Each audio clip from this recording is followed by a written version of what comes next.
नमस्कार। आज म नेपालको कूटनीति वित्तीय कूटनीतिको बारेमा र अन्तर्राष्ट्रिय शक्ति बदलावको जुन प्रसव पीडा सुरु हुँदैछ विश्व अर्थ राजनीतिमा त्यसको बारेमा केही विषयवस्तुहरू बारेमा केही लाइभ गर्न गइराखेको छु र यो सन्दर्भमा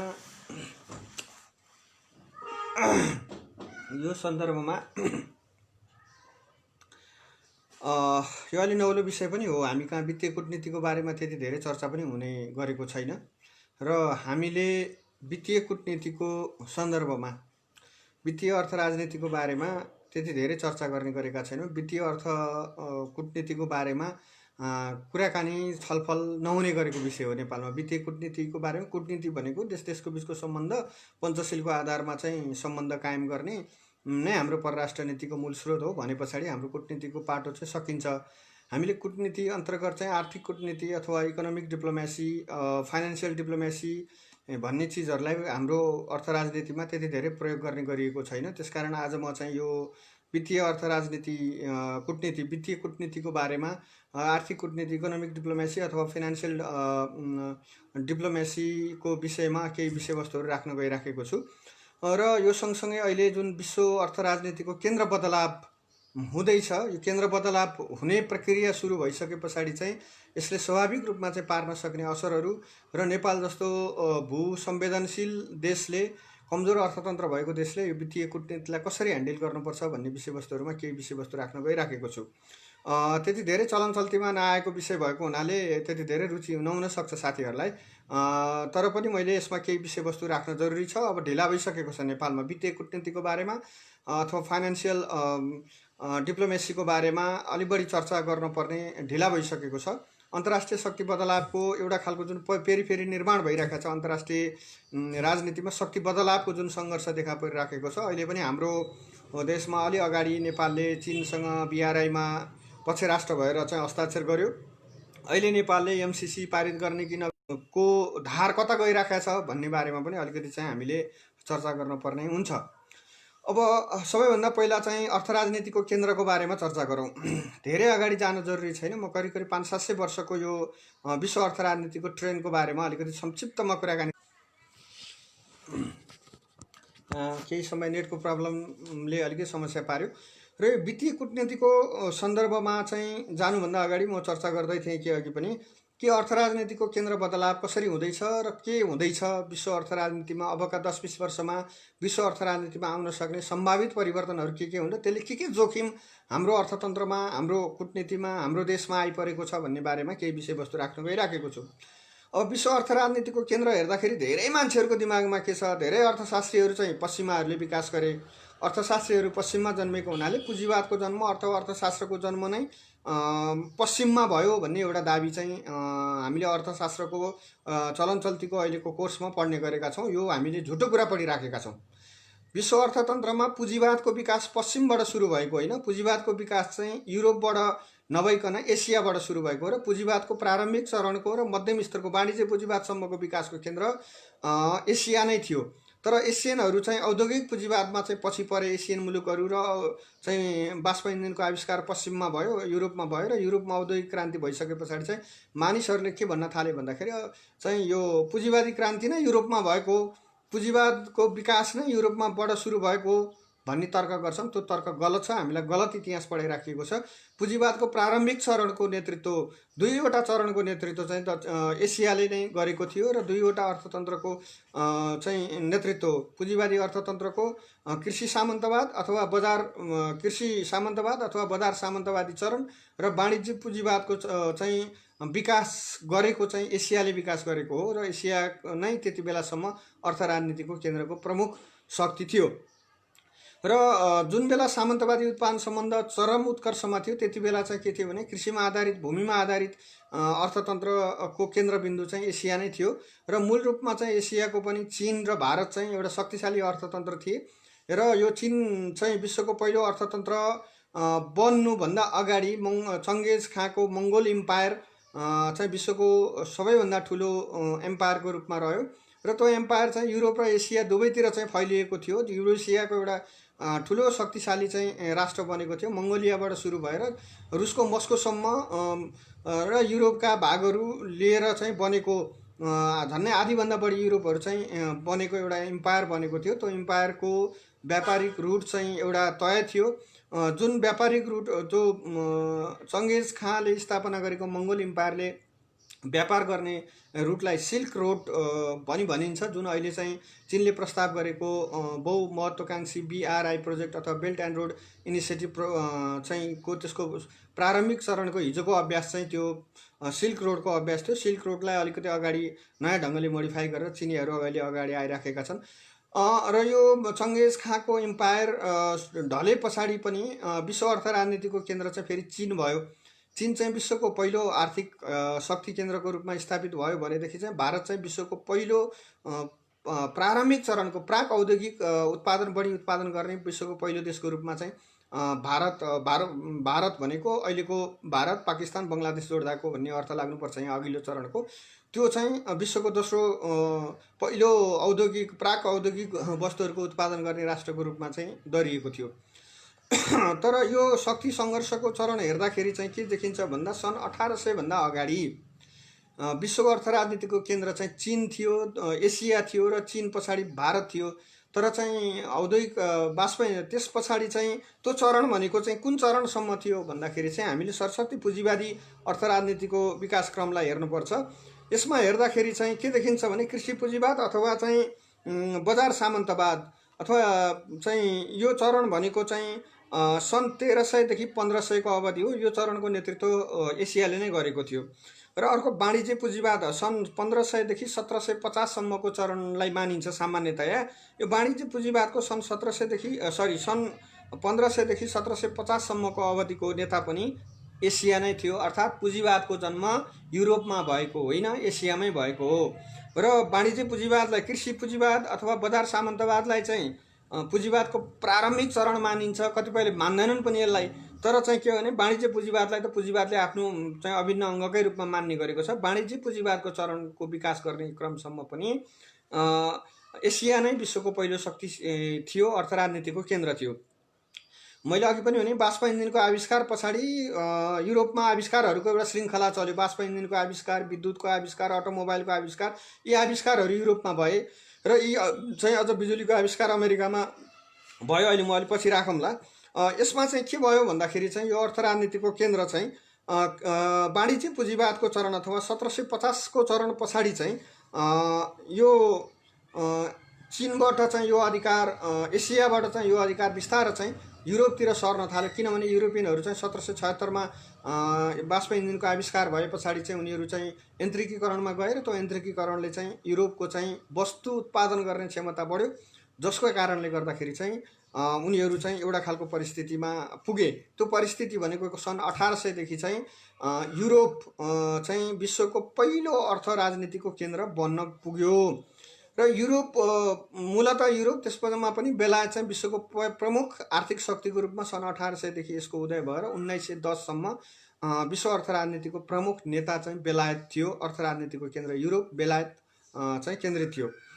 र पहिलो विश्वयुद्धको वरिपरि आइपुग्दा बेलायती साम्राज्य चाहिँ धेरै कमजोर भइसकेको थियो र बेलायतको हातबाट त्यो अधिकार चाहिँ म अलिकति टेक्नोलोजीको कुरा पनि यहाँ जोड्न चाहन्छु कि हलोको आविष्कार पछाडि मान्छे दास युगमा प्रवेश गर्यो, कृषि युगमा प्रवेश गर्यो र चाहिँ चर्खा मिसिनहरू, सामान्य घरेलु औजारहरूको विकाससँगै मान्छे यो वाणिज्य पुँजीवादमा चाहिँ प्रवेश गर्यो चाहिँ भनेदेखि चाहिँ बाष्प इन्जिनको आविष्कार पछाडि मानिसहरू चाहिँ औद्योगिक पुँजीवादमा चाहिँ प्रवेश गरे। र त्यो औद्योगिक पुँजीवाद पछाडि औद्योगिक पुँजीवादलाई विस्थापन गर्ने गरेर चाहिँ आएको टेक्नोलोजी भनेको अटोमोबाइल्स टेक्नोलोजी, त्यस पछाडि चाहिँ यो बिजुलीको आविष्कार पछाडि चाहिँ र यो पछाडि चाहिँ विश्व अर्थ राजनीतिको केन्द्र फेरि के भयो भने अमेरिकामा 1910 देखि गयो। फर्मल्ली 1920 पछाडि अमेरिका चाहिँ पहिलो शक्तिको रूपमा मानिँदै आइयो र 1920 देखि अहिले 2020 झन्डै 100 वर्ष पुग्यो अमेरिकी साम्राज्यवादको अथवा अमेरिकीहरूको एकाधिकार जन्मेको चाहिँ यो करिब करिब 200 वर्षको अवधि चाहिँ यहाँ पुगेको जस्तो देखिन्छ। अब यो 200 वर्षको अवधिलाई चाहिँ हामीले कसरी हेर्ने भन्ने बारेमा चाहिँ केही प्रश्नहरू छन्। मानिसहरूको बिचमा केही जिज्ञासाहरू पनि हुन सक्छन्। यसको सन्दर्भमा चाहिँ म के राख्न चाहन्छु भन्दाखेरि चाहिँ यो सन् 1800 मा बेलायत र सन् 1910 पछाडि अमेरिका पुग्यो। यो विश्व अर्थ राजनीतिको ट्रेन चाहिँ यसरी चाहिँ बदलिएर गएको देखिन्छ। यो विश्वमा बदलेको यो ट्रेन चाहिँ मैले पुँजीवादको विकासको चरणलाई फेरि एकचोटि स्मरणको निम्ति भन्न चाहेँ। पुँजीवादको विकासका केही चरणहरू छन्, जुन 4वटा चरणहरू चाहिँ छन्। त्यसमा चाहिँ कृषि पुँजीवाद र बजार सामन्तवाद 1300 देखि 1500 सम्म, वाणिज्य पुँजीवाद सन् 1500 देखि 1750 सम्म, औद्योगिक पुँजीवाद 1760 देखि 1860 सम्मको अवधि र वित्तीय पुँजीवाद अथवा साम्राज्यवादको चरण चाहिँ 1880 देखि हालसम्मको अवधि चाहिँ यो साम्राज्यवादी चरण छ। र पुँजीवादको कृषि पुँजीवाद र वाणिज्य पुँजीवादको चरणको नेतृत्व एसियाले गर्यो, औद्योगिक पुँजीवादको नेतृत्व युरोपले गर्यो, वित्तीय पुँजीवाद र साम्राज्यवादको चरणको नेतृत्व चाहिँ अर्थतन्त्रको नेतृत्व अमेरिकाले गरिराखेको छ। र अब यो शक्ति बदलिँदैछ, यो शक्ति चाहिँ विश्वको पहिलो आर्थिक शक्तिको रूपमा चाहिँ फेरि चीनको पुनरुदय हुँदैछ। झन्डै 1800 देखि 2020 भनेपछि 220 वर्ष वरिपरि चाहिँ पछाडि चाहिँ 220-25 वर्ष पछाडि चाहिँ 2 शताब्दी पछाडि चाहिँ फेरि चीन विश्वको पहिलो शक्ति राष्ट्रको रूपमा उदय हुँदैछ। र हाम्रो नजिकै रहेको अर्को दक्षिणी छिमेकी मुलुक भारत चाहिँ अर्थतन्त्रको दोस्रो अर्थतन्त्र बन्ने दौरमा छ र भारतले पनि आफूलाई सन् 2050 को वरिपरि पुग्दा विश्वको दोस्रो अर्थतन्त्रमा उभ्याउने गरी अगाडि बढाइराखेको छ भने 1935 देखि 40 को बिचमा चाहिँ चीनले आफूलाई विश्वको पहिलो अर्थतन्त्रको अर्थ राजनीतिको शक्तिको रूपमा स्थापित गर्ने दिशाबाट गइराखेको छ। यो मैले प्रसङ्ग यति लामो प्रसङ्ग किन यहाँ राखेँ भन्दाखेरि यो अर्थ राजनीतिको पहिलो र दोस्रो केन्द्रको बिचमा को पर्दैछ भन्दा नेपाल पर्दैछ। यो अर्थले हेर्दाखेरि चाहिँ नेपालको आर्थिक, राजनैतिक र सामरिक महत्त्व हिजोको भन्दा वात्तै माथि उठेको छ। अब हाम्रो कूटनीति अथवा हाम्रो डिप्लोमेसी के छ भन्दा सामान्यतया चाहिँ हामी शान्ति प्रिय देश, शान्ति क्षेत्र भनेर कलिएको देश, गौतम बुद्धको देश, सगरमाथाको देश, हामी कसैसँग वैरभाव राख्दैनौँ, कसैको पक्ष राष्ट्र हुँदैनौँ, हामी चाहिँ पञ्चशीलको सिद्धान्तमा र असंलग्न आन्दोलनमा विश्वास गर्छौँ भन्ने हाम्रो कूटनीतिको मेजर फेनोमेना यही छ।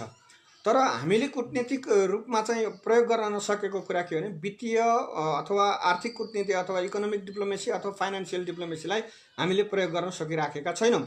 हामीले प्रयोग गर्न नसकिरहेको यो फेनोमेना चाहिँ अहिले हामीले अब यो कार्ड झिक्न पर्ने बेला आएको छ। वित्तीय कूटनीतिको माध्यमद्वारा शक्ति केन्द्रहरूको अब नजर नेपालतिर, हामी गरिबी भए पनि, हामी कमजोरै भए पनि नेपालको सामरिक महत्त्व वात्तै बढेको छ। किन? पहिलो, विश्वको अर्थ राजनीतिको केन्द्र बदलाव हुँदैछ, बदलाव भएर अन्त कहीँ टाढै जाँदै छैन, नेपालको उत्तरी छिमेकीको हातमा आउँदैछ।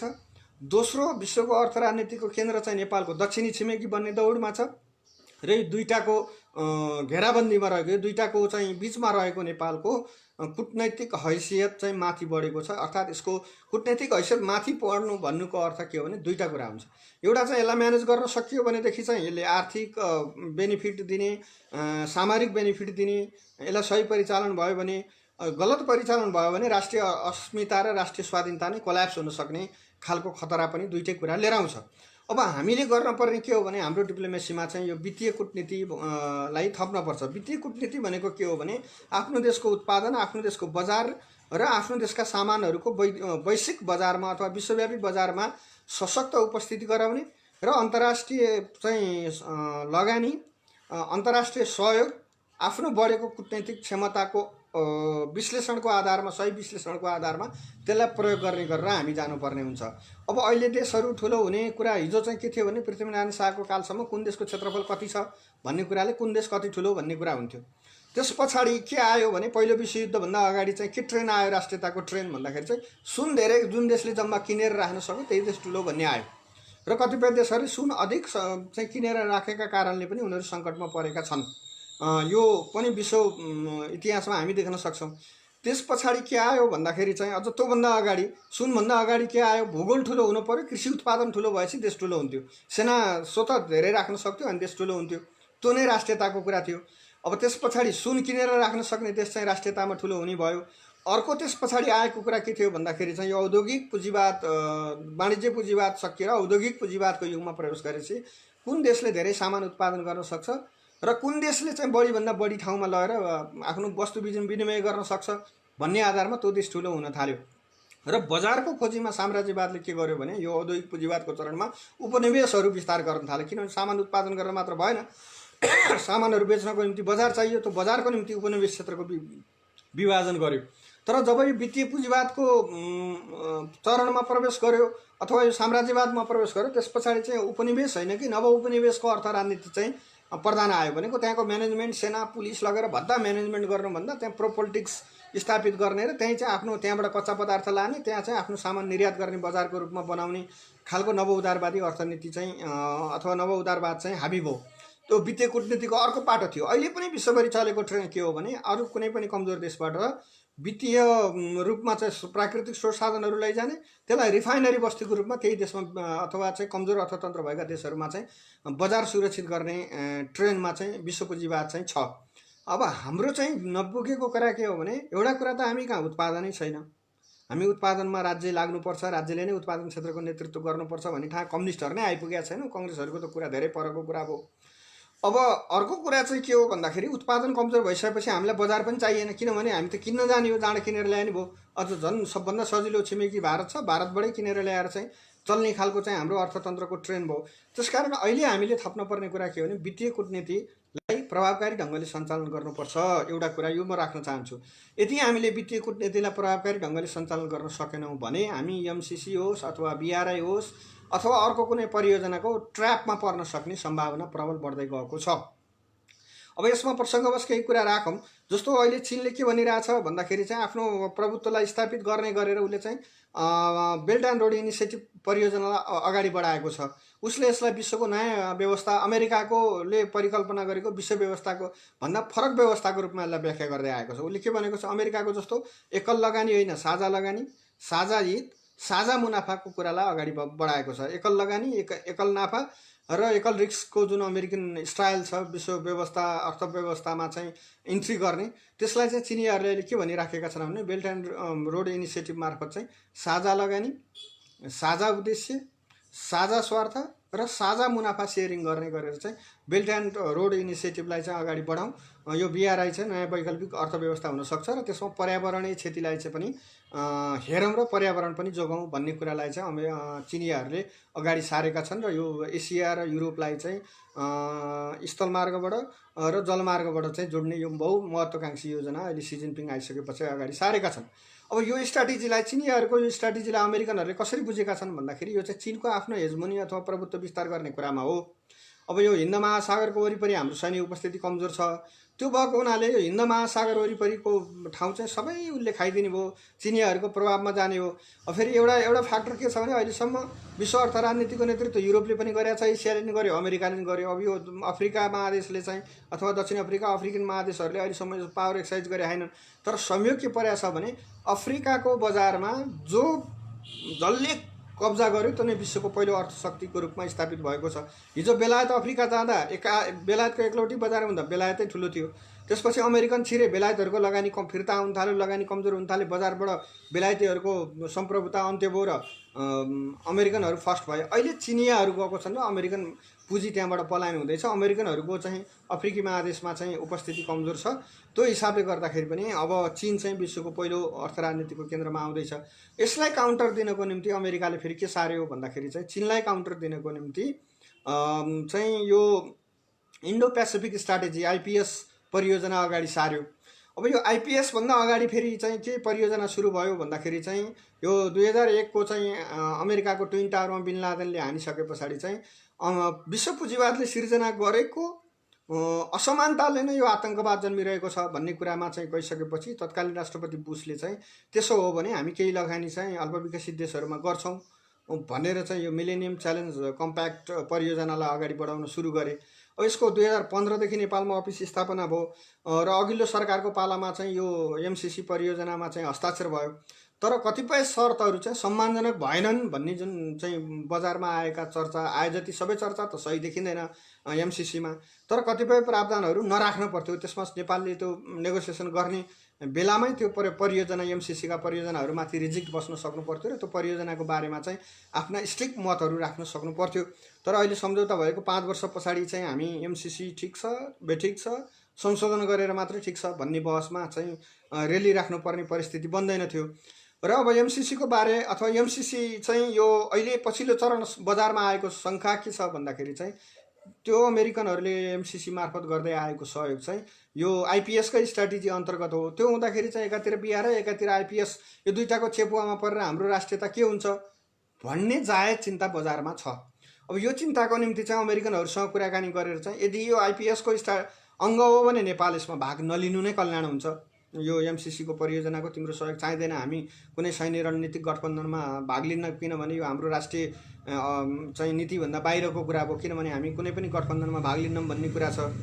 अब यदि होइन त्यो होइन भने केही चाहिँ शर्तहरूलाई संशोधनसहित यो परियोजनालाई अगाडि बढाउँदाखेरि चाहिँ 5 वर्ष अगाडि गरेका सम्झौता पनि नेपालले चाहिँ कार्यान्वयन गर्न सकेन भने अन्तर्राष्ट्रिय दाताहरूको बिचमा गलत मेसेज जाने पनि खतरा छ। फेरि यो हामी यसबाट सर्लक्क पछाडि हटिहाल्दाखेरि पनि त्यो भएको हुनाले चाहिँ हामीले यसलाई अलिक सावधानीपूर्वक लिनुपर्छ। चाहे त्यो बिआरआईबाट प्राप्त हुने अथवा चिनियाहरूको सहयोग होस्, चाहे भारतीयहरूको सहयोग होस्, चाहे अमेरिकनहरूको सहयोग होस् अथवा युरोपियनहरूको सहयोग होस्, यो 4वटा शक्ति केन्द्रहरूको चाहिँ ट्र्यापमा पर्न सकिने हामीले वित्तीय कूटनीतिलाई सही ढङ्गले परिचालन गर्न सकेनौँ भने दिइहालौँ लिइहालौँ भन्न थाल्यौँ अथवा चाहिँ जे शर्त पनि मानेर लिइहालौँ भन्ने ठाउँमा गयौँ भने हामी यो चाहिँ एउटा खालको समस्यामा पर्छौँ। किनभने अहिले विश्व अर्थ राजनीतिको केन्द्र बदलाव त्यहाँ हुँदैछ। नेपालको उत्तर र दक्षिण दुवैतिर चाहिँ विश्व अर्थ राजनीतिको पहिलो र दोस्रो इकोनोमिक पावर चाहिँ आउँदैछ भनिसके पछाडि त्यहाँ पावर सिफ्टिङ हुँदैछ भनेपछि त्यो एउटा चुनौती आएको छ। अब अर्को कुरा हामीले वित्तीय अर्थनीतिको विषयमा अथवा फाइनेन्सियल डिप्लोमेसीको बारेमा ध्यान दिनुपर्ने कुरा के छ भने अहिले हामीले सहयोग होइन अनुदान होइन हामीलाई चाहिँ व्यापार क्षेत्र देऊ भन्नु पर्यो, तिम्रा वस्तु होइन हामीलाई उत्पादन गर्ने चाहिँ कारखानाहरूको शाखा देऊ भन्न पर्यो। हामीले झन्नै 12-13 करोड 15 करोड वरिपरि बिहारको जनसङ्ख्या छ, 15 करोडकै वरिपरि उत्तर प्रदेशको जनसङ्ख्या पुगिसकेको छ, 15 करोडकै वरिपरि चाहिँ 12 देखि 15 करोडकै वरिपरि तिब्बतको जनसङ्ख्या छ भनेपछि झन्नै 40 देखि 45 करोड जनसङ्ख्या वरिपरि छ हाम्रो नेपालको वरिपरि छ। नेपालसँग जोडिएको टेरिटोरीमा छ। नेपालको 3 करोड जनसङ्ख्या करिब पुग्न लागेको छ भनेपछि झन्नै 45 करोड जतिको मार्केटको साझा मिडल पोइन्ट चाहिँ नेपाल हो भन्ने कुरालाई चाहिँ हाम्रो चाहिँ अबको आर्थिक कूटनीतिमा हामीले जोड्न जरुरी छ। र त्यो अनुसारले चाहिँ अब भन्न के जरुरी छ भने तिम्रा बाल वस्तु होइन हामीलाई चाहिँ तिम्रा उत्पादनका शाखाहरू देऊ, त्यसको निम्ति चाहिँ हामीले के सहयोग गर्नुपर्छ गर्छौँ भन्ने कुरामा जान पर्यो एउटा कुरा। अर्को कुरा के गर्न पर्यो भने हामीलाई अनुदान होइन अनावश्यक अनुदान होइन बजार देऊ र उत्पादनमा चाहिँ आऊ भन्ने कुरालाई चाहिँ अलिकति डिप्लोमेटिक ढङ्गले चाहिँ यो इकोनोमिक डिप्लोमेसीमा चाहिँ फाइनेन्सियल डिप्लोमेसीमा चाहिँ यो कुरालाई चाहिँ अलिकति एड्रेस गरेर हामी जानुपर्ने स्थिति छ। अब अर्को कुरा वित्तीय राष्ट्रियताको सबभन्दा डरलाग्दो पाटो म अन्तिममा राख्न चाहन्छु। डरलाग्दो पाटो के छ भनेदेखि चाहिँ नेपालबाट भारत जान आउनको निम्ति चाहिँ हामीलाई कुनै भिसा लाग्दैन, भिसा लगाइराख्नु पर्दैन। अब भारतीयहरूको दक्षिणी भारत चाहिँ राम्रै विकसित छ। नेपालसँग जोडिएको बिहार र उत्तर प्रदेशको विकास युपीमाहरूको चाहिँ यो उत्तराञ्चलहरूको यिनीहरूको विकास नै अबको भारतको विकासको डेस्टिनेसन हुनेछ।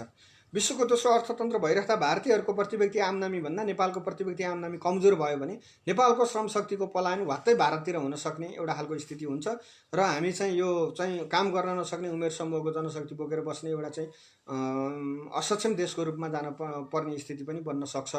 यो कुरामा पनि हामीले अलि गम्भीरतापूर्वक ध्यान दिन जरुरी छ। अर्को कुरा के हो भने भारतीय बजारसँग नेपाली बजारको टाइअप गराउने कुरा, भारतीयहरूको कम्तीमा बिहार र उत्तर प्रदेशका जनता सँगको आय स्तर बराबरको आय स्तर बनाउनको निम्ति 8-10 वर्ष 10-15 वर्षभित्र हामीले त्यो समानता कायम गर्न सकेनौँ भने हाम्रो वित्तीय राष्ट्रियताको एङ्गलबाट चाहिँ हामीलाई समस्या आउन सक्छ। जस्तो उदाहरणको निम्ति चाहिँ 45 सालको आसपासतिर चाहिँ नेपाली बजारमा पर्याप्त चिनिया सामग्रीहरू आउँथे। ती सामग्रीहरू चाहिँ विभिन्न माध्यमबाट चाहिँ भारतको सीमावर्ती बजारमा पुग्थ्यो अनि भारतीयहरू चाहिँ लर्को लाएर ती सामानहरू किन्न आउँथे। त्यस पछाडि चाहिँ भारतीय बजारमा पनि चिनिया सामग्रीहरूको सहज उपस्थिति हुन थाल्यो। त्यसपछि भारतीय मान्छेहरू आउन छोडे। पहिला उनीहरू नेपालमा सामान किन्न आउँथे, नेपाली बजार चाहिँ एकदम गुलजार थियो, एकदम राम्रोसँग चलेको थियो। र भारतबाट आउने मान्छेहरूले हैत तरिका हामी त नेपालतिरै परे भए कति सस्तो सामान पाइन्थ्यो भनेर फर्किन्थे भनेर अहिले पनि त्यहाँ चाहिँ 40-45 सालतिरका मान्छेहरूले भन्छन्।